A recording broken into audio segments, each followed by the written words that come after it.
اللهم صل على سيدنا وشفيعنا وحبيبنا وكريمنا ومولانا محمد وعلي الجود والكرم والبعد وعلى آله عزیزان گرامی، قرآن کریم نے ہم کو جا بجا ایک سے ایک تعلیمات سے نوازا ہے۔ اسی میں سے قرآن کریم کی ایک بڑی پیاری تعلیم ہے، قول معروف ومغفرۃ خیر من صدقۃ یتبعها اذی۔ اچھی بات کہنا اور درگزر کر دینا یہ اس صدقے سے بہتر ہے جس کے بعد تکلیف ہو۔ تو ہمارے درمیان ایک بڑا طبقہ وہ ہے جو اللہ کی راہ میں صدقات تو کرتا ہے، خیرات تو کرتا ہے، لیکن اس کے بعد حال یہ ہوتا ہے اگر کسی غریب کو پیسہ دے دیا تو اس سے بدلہ لینے کی خواہش رہتی ہے، جگہ جگہ اس کو جتایا جاتا ہے، جگہ جگہ اس چیز کا تذکرہ کیا جاتا ہے۔ اگر کہیں مسجد میں پیسہ خرچ کر دیا، کسی مدرسے میں پیسہ خرچ کر دیا، کسی تنظیم کو پیسہ دے دیا، تو اس کے بعد یہ خواہش ہوتی ہے کہ ہم نے جس کو پیسہ دیا ہے وہ ہماری جی حضوری کرے، ہماری ہر بات کو مانے، اور ذرا بھی اگر وہ ہمارے طریقے کے خلاف چلے تو ہم اپنے صدقات کو، اپنی خیرات کو جتاتے ہوئے نظر آتے ہیں کہ ہم نے فلاں کو اتنا پیسہ دیا تھا اور اس نے ہمارے ساتھ یہ کیا ہے، ہم نے اس کے ساتھ فلاں مقام پر یہ بھلائی کی تھی اور وہ ہمارے ساتھ یہ کر رہا ہے۔ عزیزان گرامی، ایسے لوگوں کے بارے میں اللہ رب العالمین نے صاف ارشاد فرما دیا، قول معروف، اچھی بات کرنا، ومغفرۃ، اور درگزر کر دینا، خیر من صدقۃ، اس صدقے سے بہتر ہے، یتبعها اذی، جس کے بعد تکلیف ہو، اور اس کے بعد تکلیف اس کو پہنچا رہے ہیں، اس کے بعد اس کو جتا رہے ہیں، تو اس سے کہیں زیادہ بہتر تھا آپ اس کے ساتھ بھلی بات کرتے، آپ اس کی تعریف کرتے، آتے جگہ جگہ اس کو آپ نہ دلاتے، جگہ جگہ اس کو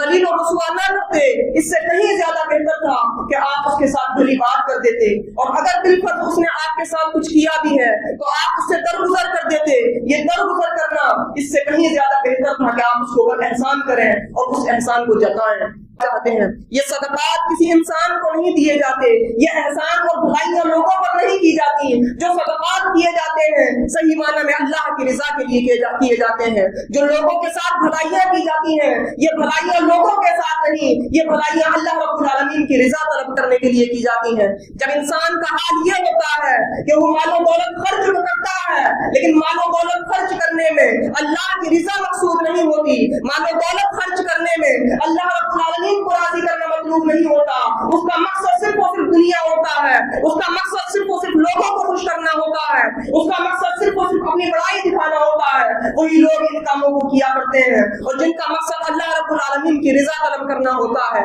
وہ کبھی بھی اپنا احسان جتاتے ہوئے نظر نہیں آتے۔ اور جو لوگ اللہ کی راہ میں خرچ کریں اور اللہ کی راہ میں خرچ کرنے کے بعد نہ کسی کے اوپر احسان جتائیں اور نہ ہی اس کو کسی طریقے کی تکلیف پہنچائیں، تو ایسے لوگوں کے بارے میں اللہ رب العالمین ارشاد فرماتا ہے، لہم اجرہم عند ربہم، ان کا اجر ان کے رب کے پاس ہے۔ یعنی جو لوگ لہم اجرہم عند ربہم، بھلائی اللہ کی رضا کے لیے کی تھی، بھلائی رب کو راضی کرنے کے لیے کی تھی، تو اس کا اجر پروردگار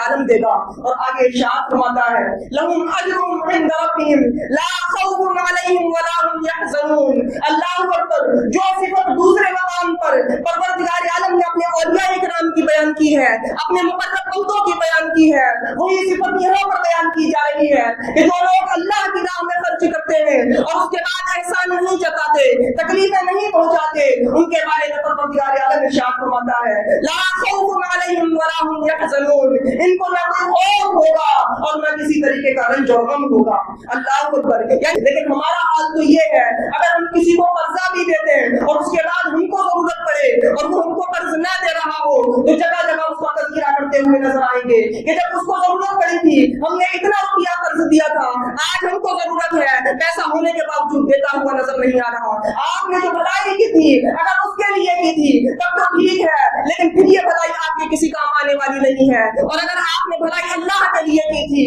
تو پھر اس بھلائی کو دنیا میں جتا کر کیا فائدہ ہے؟ اس کے اجر کی امید اللہ رب العالمین سے لگانی چاہیے. ایسے لوگوں کے بارے میں پروردگار عالم نے ایک مثال دی ہے کہ ان لوگوں کے صدقے کا حال یہ ہے, ان لوگوں کا صدقہ ایسا ہی ہوتا ہے جیسے کوئی پتھر ہو, کوئی چٹان ہو, اس کے اوپر دھول پڑے اور بارش ہونے کے بعد اس دھول کو صاف کر دے, اس دھول کو اڑا لے جائے. تو یہی حال ان صدقات کا ہوتا ہے جن صدقات کے بعد انسان احسان جتا رہا ہوتا ہے, تکلیفیں پہنچا رہا ہوتا ہے. یہ صدقات بالکل اس دھول کی طرح ہے جو دھول چٹان پر پڑتی ہے اور بارش پڑنے کے بعد اس دھول کا پتہ نہیں رہتا. اس کے برخلاف جو اللہ کی رضا کے لیے پیسہ خرچ کرتے ہیں, جو اللہ رب العالمین کو راضی کرنے کے لیے پیسہ خرچ کرتے ہیں, جو ثواب کی نیت سے پیسہ خرچ کرتے ہیں, ان کا حال یہ ہوتا ہے کہ اگر وہ تھوڑا سا بھی پیسہ خرچ کرتے ہیں تو ان کا حال یہ ہے جیسے مٹی میں ایک دانہ بو دیا جائے اور اس دانے سے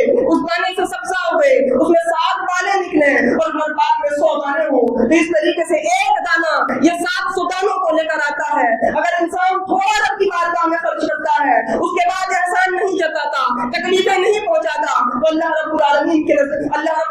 کے یہاں اس کا خوب اجر پائے گا. اور اس کے بعد قرآن کریم نے صاحب ارشاد فرما دیا, لا تبطلوا صدقاتکم بالمن والعذا, اپنے صدقات کو احسان جتا کر اور تکلیفیں پہنچا کر باطل نہ کرو. یعنی ہمارا حال یہ ہے کہ ہم صدقات بھی کرتے ہیں, خیرات بھی کرتے ہیں, اس کے بعد ہم کو اس کی برکتیں نظر نہیں آتی. وجہ یہی ہے ان تمام برکات کو ہم نے خود باطل کر دیا ہے, ان تمام صدقات کو ہم نے خود باطل کر دیا ہے. اگر ہم نے کسی کے یہاں تھوڑا بڑا پیسہ بھی دیا تو 10 جگہ اس کا چرچا کیا, اگر اس کی طرف سے ہم کو کوئی بدلہ نہ ملا تو ہم نے اس کو بھی حقارت دلائی, اس کو سب کو سست کہا, جس کا حال یہ ہوا کہ وہ صدقہ بھی ہمارے کام آنے والا نہیں. حدیث پاک میں آتا ہے پیارے آقا علیہ الصلوۃ والسلام نے ارشاد فرمایا, جو احسان جتانے والا ہوگا قیامت کے دن اللہ رب العالمین اس کی طرف نظر رحمت نہیں فرمائے گا. اللہ اکبر. یعنی دنیا میں صدقہ بھی کیا, پیسہ خرچ بھی کیا, اس کے باوجود حال یہ ہے قیامت کے دن جب حاضر ہوگا تو اللہ رب العالمین اس کی طرف نظر رحمت نہیں فرمائے گا.